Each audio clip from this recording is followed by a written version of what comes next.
Just one thing. Can't someone turn off their mic? Thank you. Yeah, thank you. Sweet. All right. Hello, everybody. I'm welcoming you on another Scientific Moment talk, this time with me.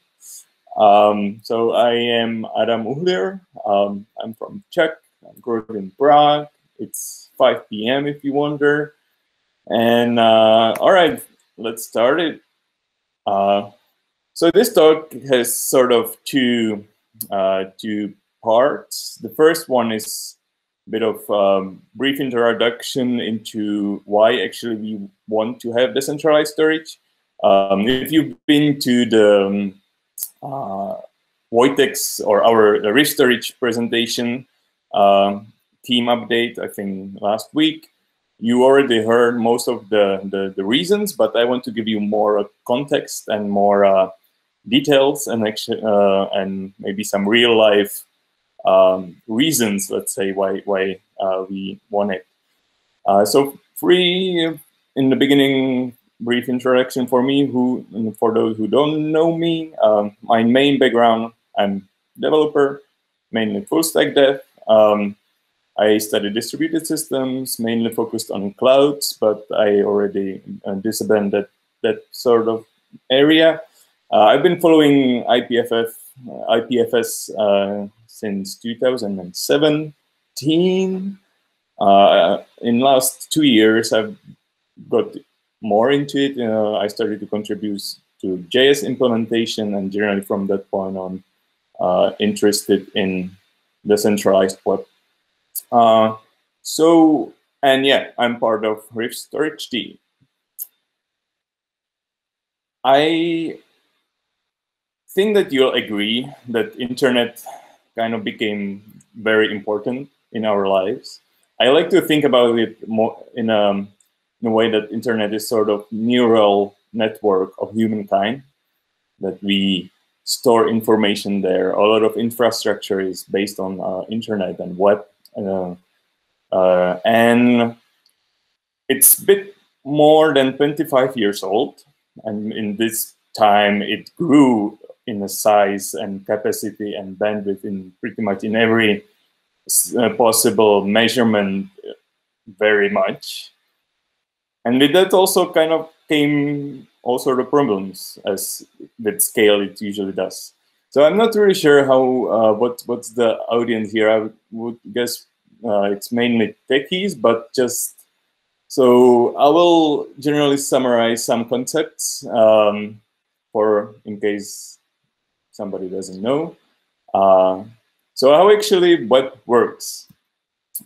Let's imagine ourselves that we have some picture that we want to share with everybody. So that usually means that you upload it to somewhere, right? That means like Facebook, Instagram, or so on. And what it actually happens is that you take the photo, for example, on your phone and upload it to Facebook. That means that it propagates or travels through some network, like the internet, until the pictures reach the server. If you think about it, how much you put, let's say, cumulative throughput of the picture through the web, or let's say for this example where we have like 6 hops, I think, in the network. So for 1 megabyte picture, we put the strain on a network of total 6 megabytes. Now, if there is like your followers or your friends that want to retrieve this or see the picture, so they go to Facebook and request the picture, for example, 30 requests.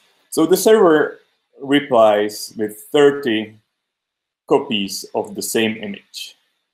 If we count the total, let's say, throughput, or not throughput, the size of that we strain the network, it's kind of big for just one picture. It would be kind of nice if we would be, for example, in the same network, we could share it just between each other without actually going all the way to some servers on the other side of the globe, right? That's not really possible with the, let's say, current architecture of the web, and not really possible without any like custom solutions. So from this sort of perspective, the internet feels rather, or the web feels rather centralized. You have on one server that's right like somewhere, and you have to go there to find the picture or the data.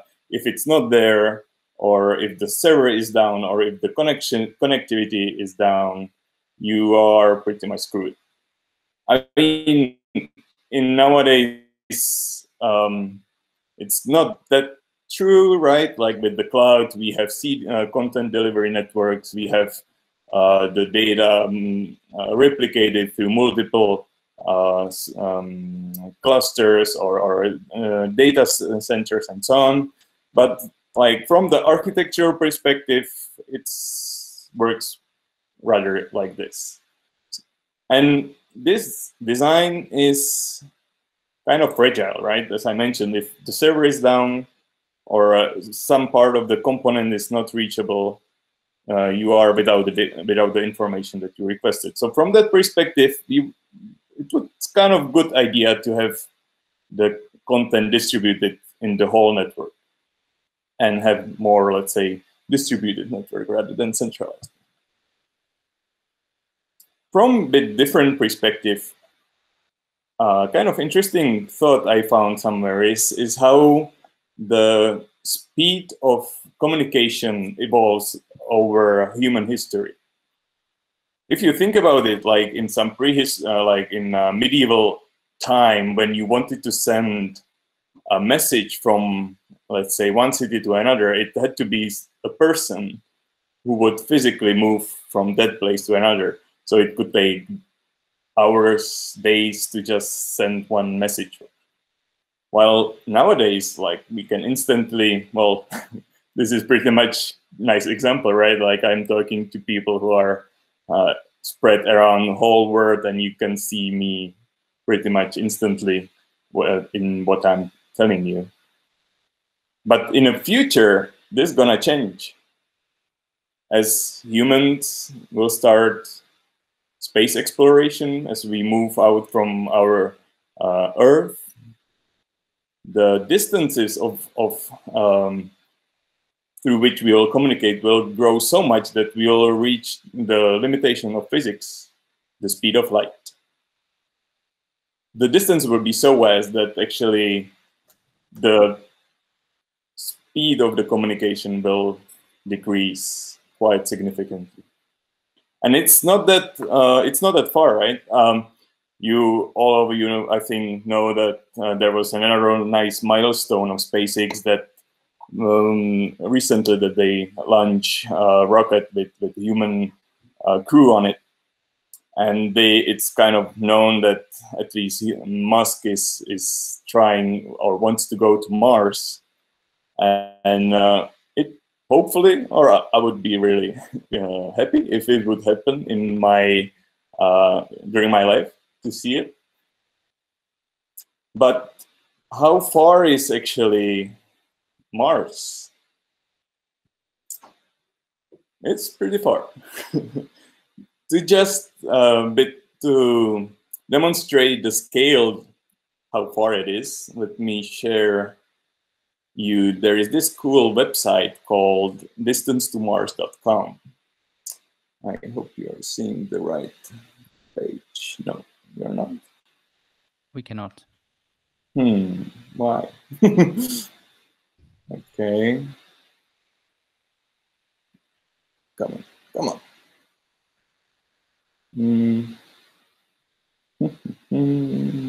Okay,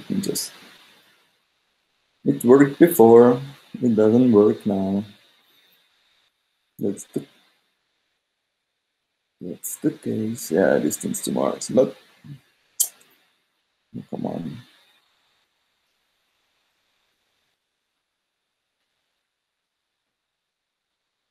Okay, where is it? Okay. Yeah. So it kind of nicely shows the scale of it.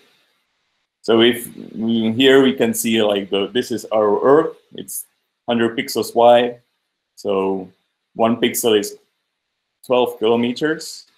Oh wait, no. Well, never mind. So if you see, if we start to travel slowly, we hit the first stop, which is Moon. It seems pretty close, right?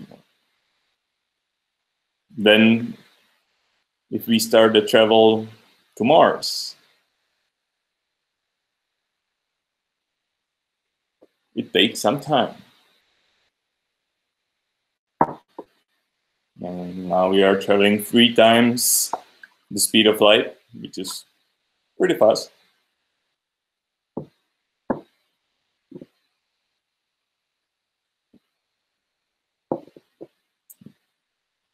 As you can see, the trip will take around 150 days. That's half a year, not that small time, short time.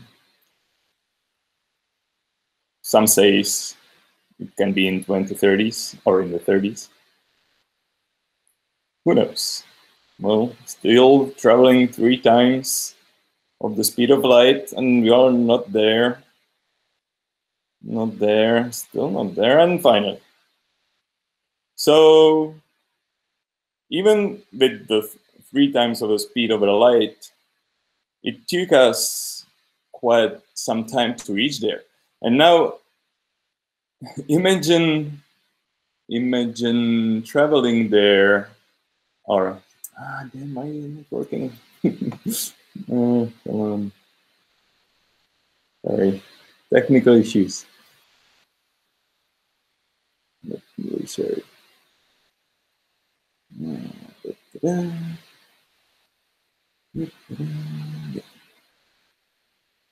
So it depends on the, let's say, constellation of the planets, right? It can be as short as 56 million kilometers, or as long as far as 400 million kilometers. If you divide it sort of by speed of light, and you would send a signal from Earth to Mars and then back, or like the round trip, network round trip, let's say, we are talking about 6 to 45 minute latency.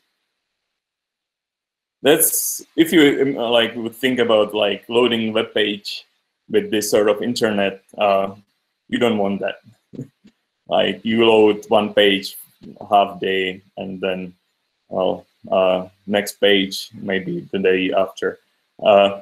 So this is, of course, a bit futuristic problem, but still kind of can be not solved, but very nicely optimized with decentralized storage. And this sort of case, of course, is most probably won't happen to anybody from, or any of us, right? Nobody most probably won't go to Mars. But we don't have to go that far as to Mars to find similar conditions. It's here on Earth. Network partitions happens quite often. Here and there, you don't have your Wi-Fi, or the cellular data doesn't work, or well, currently still not whole Earth is covered in internet, right? Elon Musk also wants to change that, but for now not. It's not the case. It's kind of funny accident happened in Armenia, where some old lady, she was scavenging some like cables that she thought like that are just, you know, laying there for nothing, and she cut off the internet backbone to Armenia, and the whole internet in Armenia like just kaput. So it's these things happens, and the web is sort of not, I mean, it's improving, but let's say the offline world of applications, and especially the web application, is fairly young and fairly limited on its capabilities. But this is not always offline means that you cannot. There is some technical problem. There is censorships, right?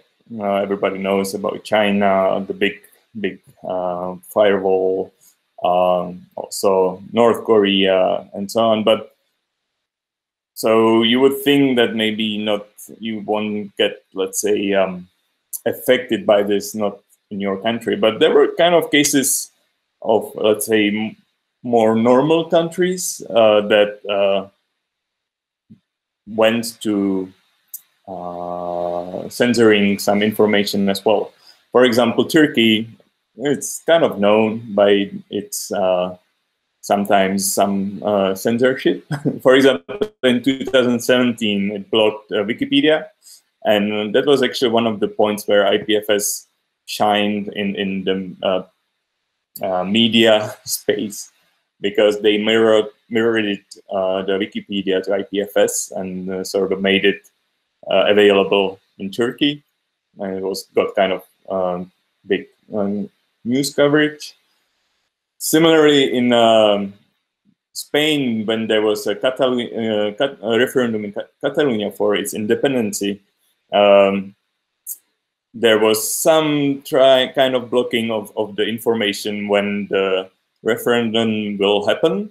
And since there was quite, I think, a few developers of IPFS in Spain, they used this protocol or this project to disseminate the information about the voting places. Similarly, in Egypt and Libya, when there was Arab Spring, they cut off the country from internet because the protesters used social media to sort of organize the protests. So it's happening from time to time around, and you cannot never be really sure what will happen. Similar problem is the data ownership. We have all like the data in cloud, right, which is sort of a feature. But what if the cloud goes down? What if Google from day to day stops working or has some issues, and then suddenly your data will be lost? I guess it won't really happen that Google will shut down from one day to another, but there were some kind of cases of similar problems with companies which used to be really big. For one of the examples is MySpace, which was one of the biggest social network at the time. They managed to lose 12 years of data because of some faulty migration, and it's just the user data are gone. Similarly, as I already mentioned, the size of the traffic on the internet is growing pretty much exponentially, and soon we'll be reaching kind of high numbers. And I think it's safe to say that, let's say, the networking capacity is one of the smallest or slowest to grow from all the hardware perspective. So we need to have some smart solutions ready for if we want to, stream 4K videos in our for our televisions and so on. And for all these problems, I present you one solution that will save us all, and it's IPFS, or Interplanetary File System. Of course, yeah, this is a bit just kidding. It won't save us, but this is some of the problems that it's trying to solve or improve.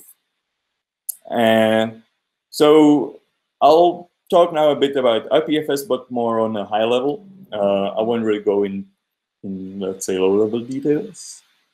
And so what is IPFS? If you go to their website, you'll find that IPFS is peer-to-peer, hypermedia, content addressable, distribution protocol. Cool, right? So now you know, and I can just, you can stop it here, right? No, kidding. So what does these terms mean?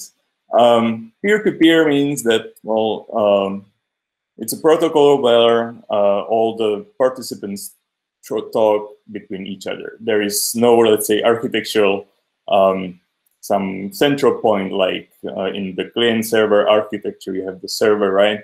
And client that only connects to the server. Hypermedia means that it protocol that handles all sort of media, like video, audio, images, text, binary data, and so on. Content addressable, that's something I'll talk in a sec. And distribution, that means that the protocol focuses on moving stuff around the network. And it's replicable. Well, the authors of IPFS, a company called Protocol Labs, they didn't really came up with such, let's say, huge innovations, or not really innovations, but they basically took quite smart ideas from already existing systems and integrated it into one package. They, for example, took inspiration from Git, BitTorrent. They used DHT, which was also known at the time. And they they took all of this and used that. Kind of the basic building block of, well, not only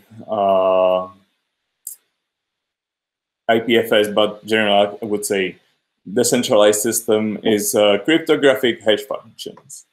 I don't think I really have to explain it what it is, but for our case, just let's think of it as a function that uniquely identifies any input. So you get to it something, and you get, well, some string that uniquely represents it.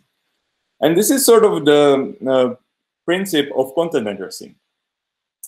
The current web is built on URLs, right, which stands for Uniform Resource Locator, where the locator is the key term here. URLs basically tells you, hey, take this DNS entry, translate it to some IP address, go to that IP address and ask for, hey, cute puppy image. If it's there, the server will give it to you. If it's not, then, well, you're screwed. You have usually no other ways how to retrieve the file. You don't even know what is in the file. You're left with nothing. For the content addresses, it's sort of working the other way around. You take the file, you hash it, you get the unique identifier, and that's pretty much the address. Or in IPFS, it's called Content Address Identifier, or CID. This address has a few nice features. First of all, is immutability, right? Like if the file changes, so it has to change also the hash, because it uniquely identifies each version of the file. So for each version, let's say, or even different files, you always get different addresses. With that goes very nicely verification, because whenever you retrieve or you get the file that you requested, you can hash the file and verify the outcome of your verification with the original address that you requested. And if it matches, then you can be sure that, well, this is what you wanted. If it's not if it doesn't match, then you most probably want to throw it away, because somebody could be tampering with that, right?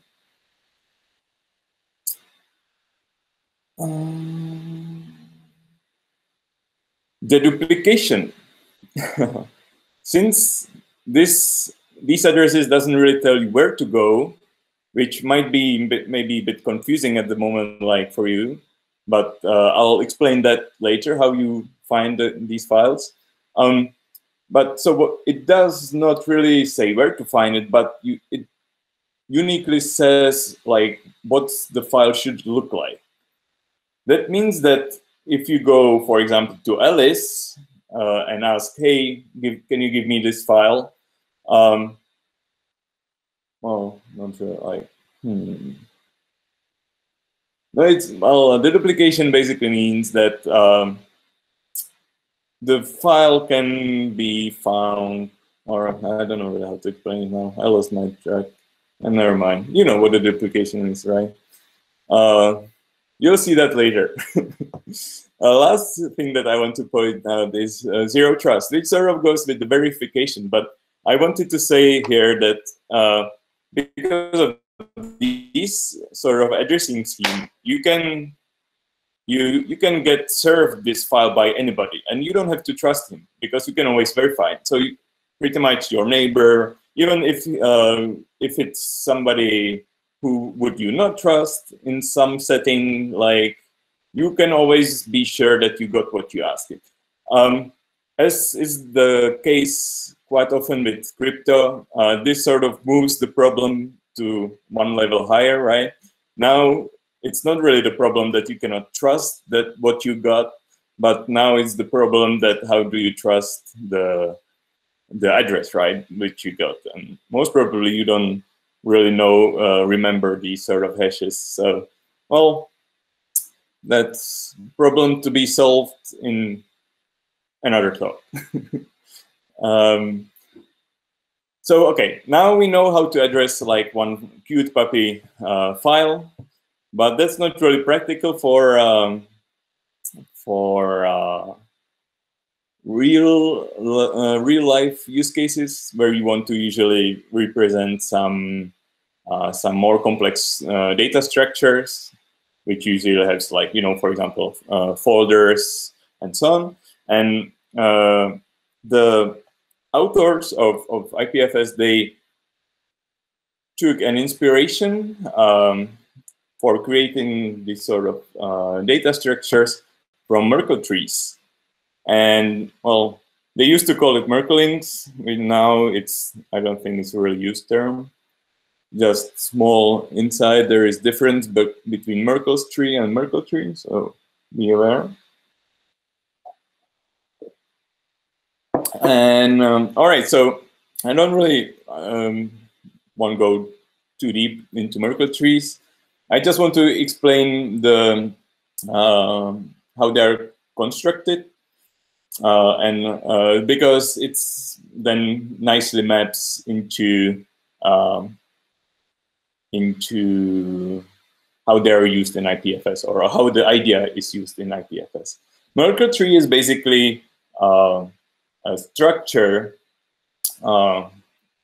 where you take like some inputs that you have split into the pieces, or in this example, you have 4 files, and you want to have only, let's say, one small representation how to verify that the files are what they seem, or let's say, that the integrity is correct. So what you do here is that, well, you hash, right? I mean, that uniquely identifies them. So you hash each of the file, but now you have 4 hashes. So what you can do, and that's what Merkle tree, or how the Merkle tree is built, is that you always take 2 hashes and hash them together. So and in this way, you sort of build up a tree that in the end has a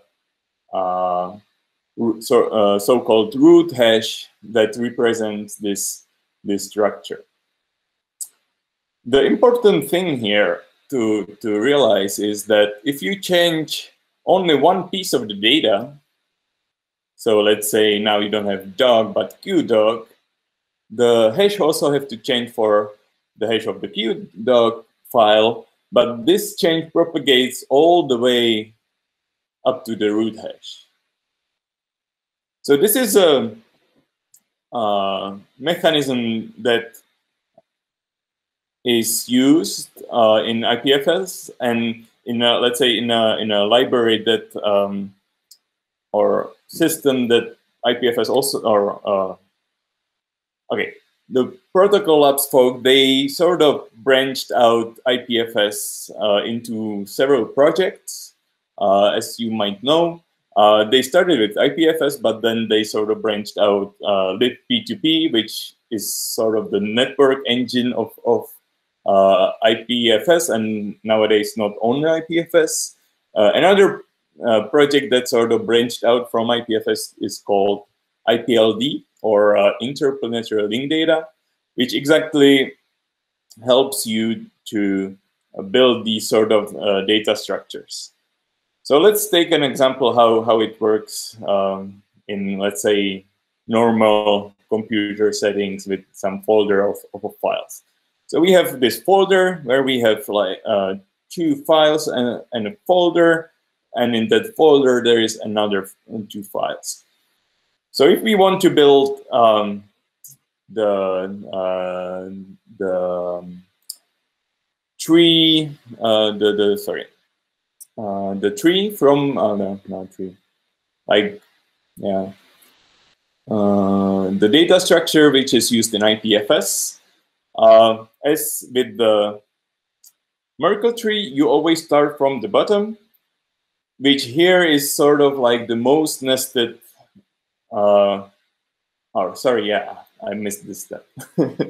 So if you convert this folder structure in a tree structure, you'll get this sort of graph, right? Like you have the root, root folder, then the files, and the folder, and the files. So when you start to create the hash that's supposed to represent this structure, you start from the most nested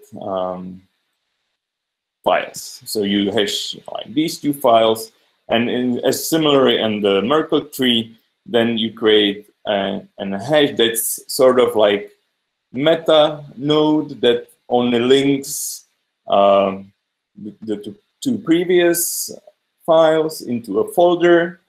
Then similarly, you create the hash for the 2 other files, and from all of that on this level, you'll get the root hash. All right.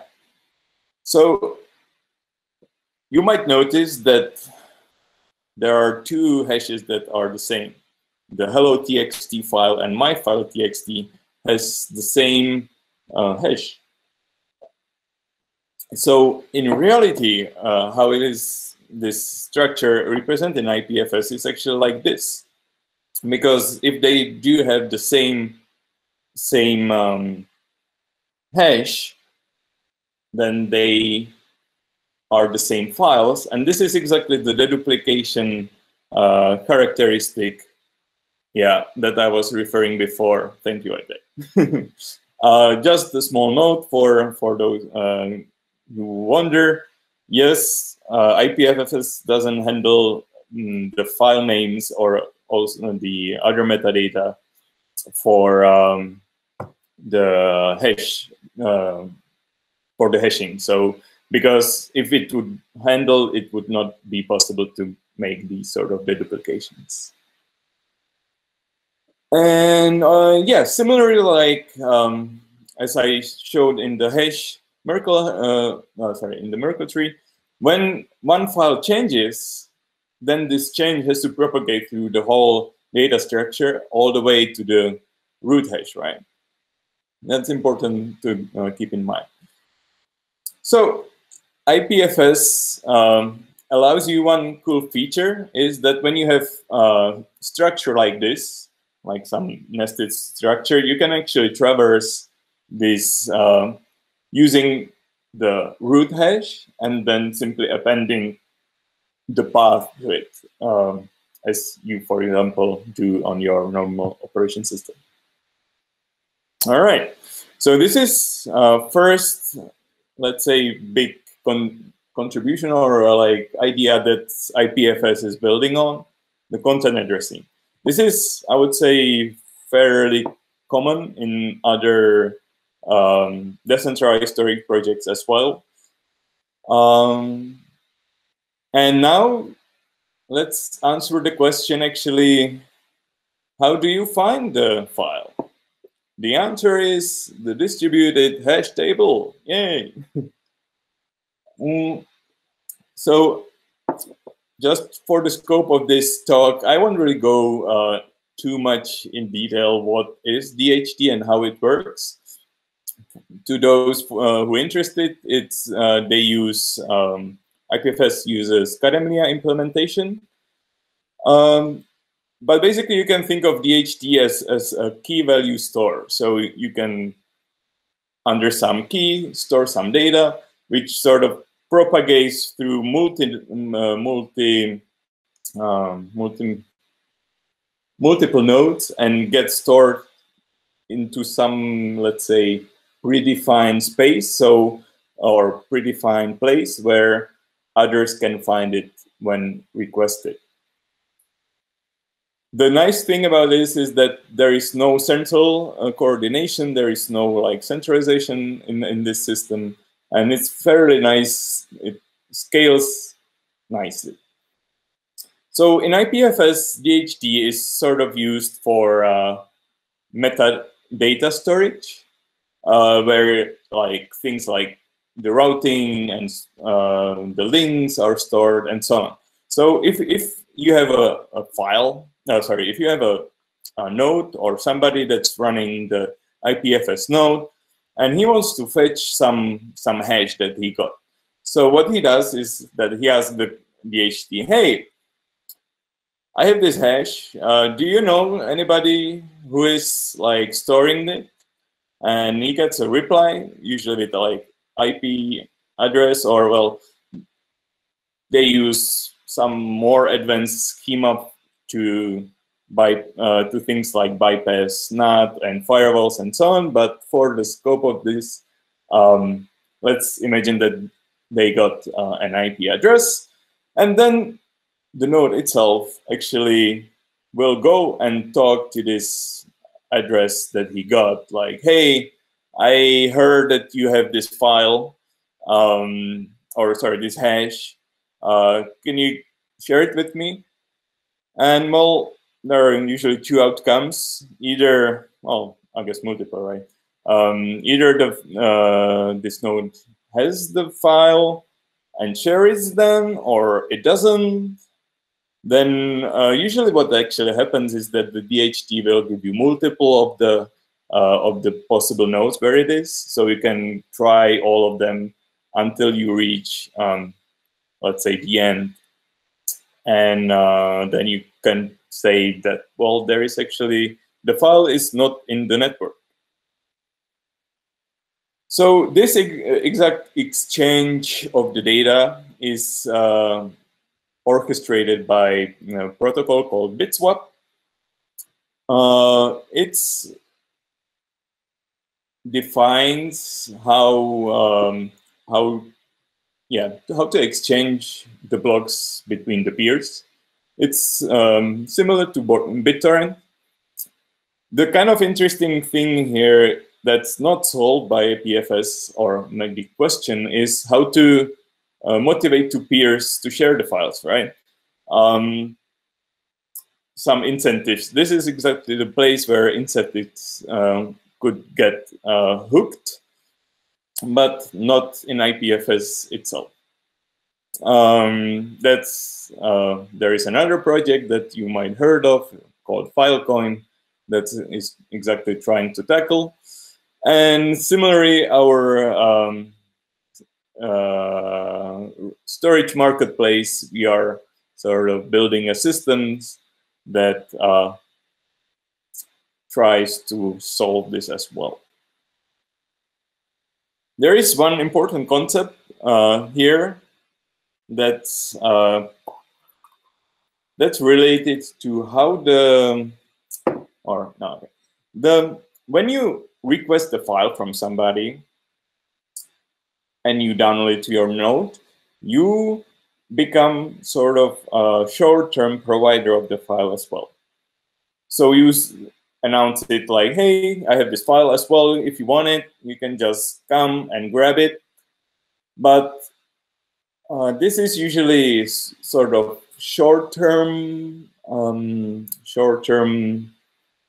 scope, because there is thing called garbage collecting happening by the IPFS automatically, and basically once in a while, when it reaches some threshold, it removes all the data that's not needed anymore. And pinning is exactly the mechanism. How do you specify to the IPFS node that you don't want something to be garbage collected?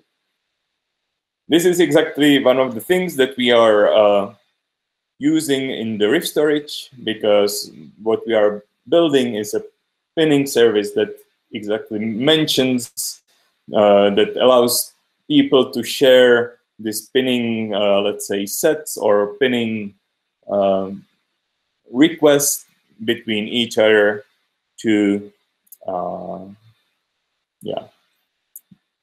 in exchange of money. Yeah, let's call it that.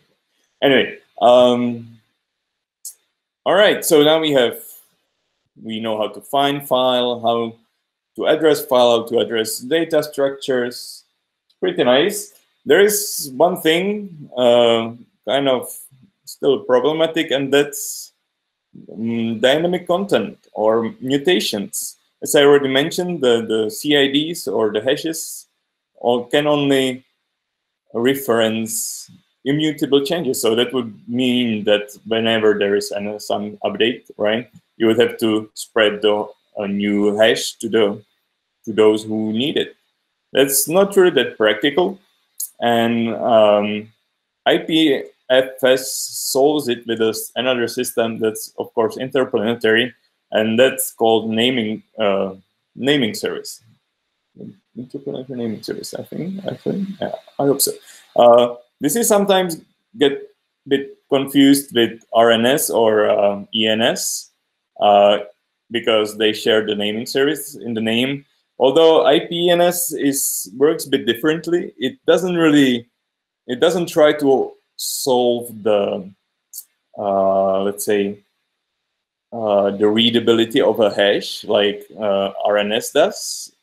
But it shares some things, and that's mainly that it's a mutable pointer. All right, so how it works. In the IPNS address is prefixed not with the IPFS prefix, as you might have seen, but with one called IPNSS. That makes sense. And what this basically does is that it translates this root hash into another IPFS hash that then can be resolved into the file that you want and retrieve from the network. How it works is that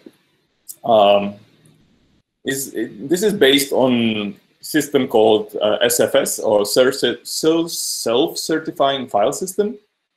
And the idea is that you generate a public-private key pair, and you use you create the IPNS address based on the public key that you hash.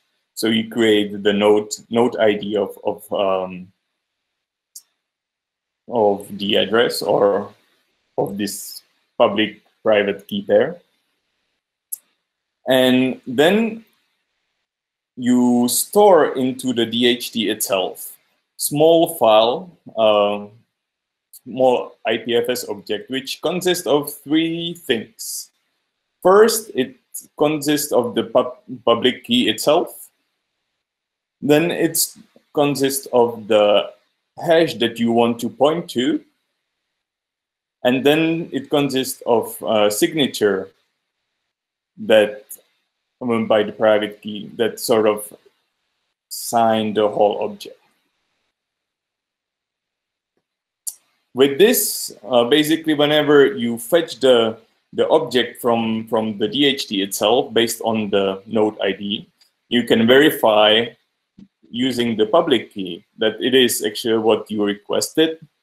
And with that, you can translate it into the hash, or not translate it, but resolve it. Well, yeah, resolve it into the needed hash. There was a question that I'm not really seeing. Yeah, well, yeah, one root per key, yeah, pair, yes. But this is mainly basically solved that you can generate as much key pairs as you want, and always choose that you want to use for the given, let's say, hash, or yeah. All right, so yeah, this is get resolved into the file you wanted. And I'm quite too fast, faster than expected. So this is getting into the end. I should have put more content, that I was too fast. Anyway, this is a request from Julian.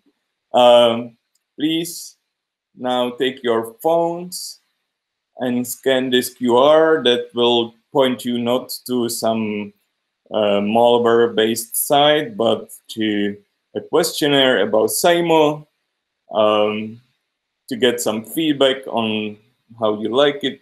If you don't, just don't worry, I won't read it. And basically, if you have now any questions, shoot it.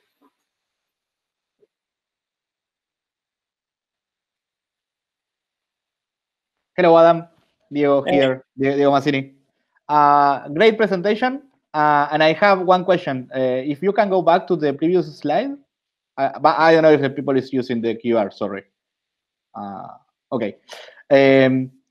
If you change the content of the index HTML file to update it, then you are forced to create another IPFS object using the same public key and private key, right? Yes. Okay. And so there is, like, I lied a bit, to be honest. There is more information in the IPFS object. There is exactly like some sequence number that you sort of like raise by one in order to verify, like to let the node network that there is like a new version of this update, let's say, in the network available, so it can propagate. Okay. And it doesn't take into account any metadata, as you mentioned before, for the regular use, or it does? Like the timestamp of the file, or... Oh, yeah. Yeah, I don't really not so sure what it does and doesn't take in consideration, but I think they hash only like the what they hash. But yeah. So, well, first of all, this is two things, right? The IPNS doesn't really come into the game into it.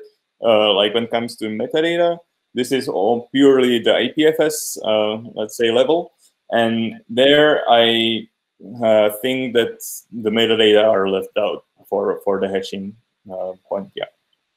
Okay, great. Thank you, Adam. Sure. Oh yeah. Thanks, Volodymyr. So yeah, there is actually a few more things when it comes to IPFS. So, okay, they have tools, or let's say approaches for adoption. One of them are gateways. So if you want to try out like IPFS, you don't actually have to install. Okay. Give me a sec.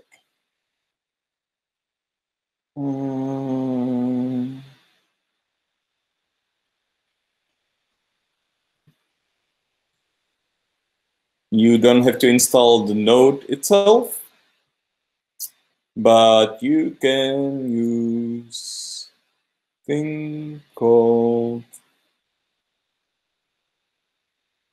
like gateways. Okay, I'm not sure what I'm presenting now. Okay, let's see. All right, so if you go to IPFS.io, you can then basically put the hash that you want. And I hope I won't show something that I'm not supposed to show here. And it might, get a file from the IPFS network itself.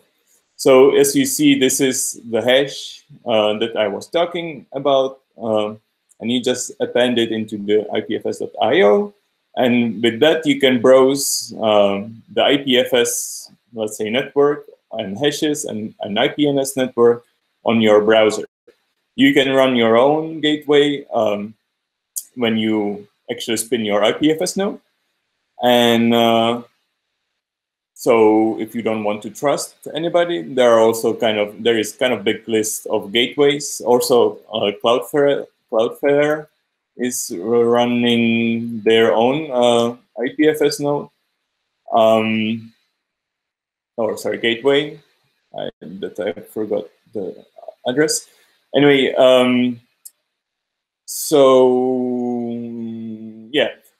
with that, there is another thing, kind of cool thing called DNS link.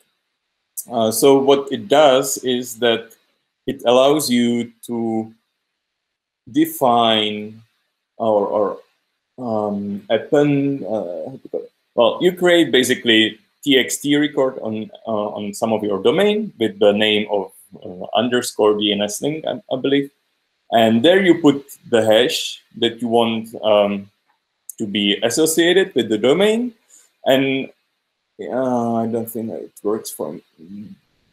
But then you can do things like this, that you can use it then for, let's say, readable IPNS names. But this is, I don't think it works because my node is most probably down. So the DNS thing is basically only used in not only is very tightly coupled with DNS system. So it makes the addresses nicely readable, but like, let's say, decentralization anarchists don't like it because, well, it's centralized, right? But in the same time, for the adoption, this is kind of handy thing. So IPNS is mainly like mutable pointer for, it can work, both of those can work for the same thing, but they use, let's say, different levels or different systems. And I don't know if anybody has another question. What else I could show you? There is, for example, this some IPFS.io. If you're interested in sort of what's built on top of IPFS, it's already quite a lot. There is a lot of, for example, data sets that are replicated. So there is thing like archive, I don't know how to actually pronounce that. For example, Internet Archive is cooperating with IPFS. So there is Decentralized or DWeb Internet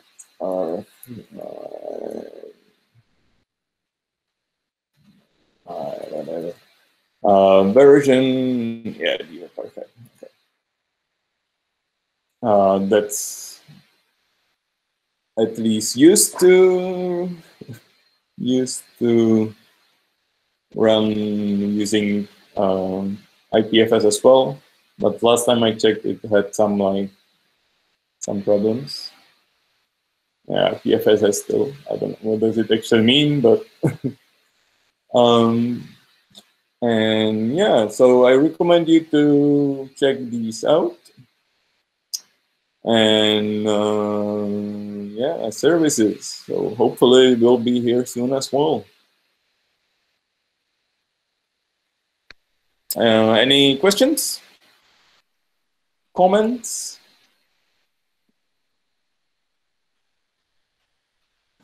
No? All right. Wojtek asked the question. Third? Oh. Could be how to... But I don't think if we have time for this. Yeah, that's too complex.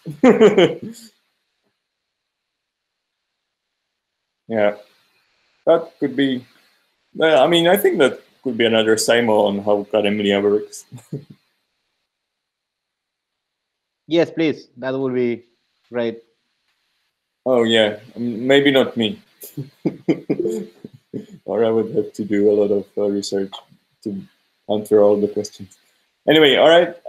Thank you everybody to listening to my stumbles and yeah, see you around. Thanks, man. Thank you, Adam. Thanks. Bye. Bye. Thank you, Adam. Bye. Thank you, Adam. Bye, everyone.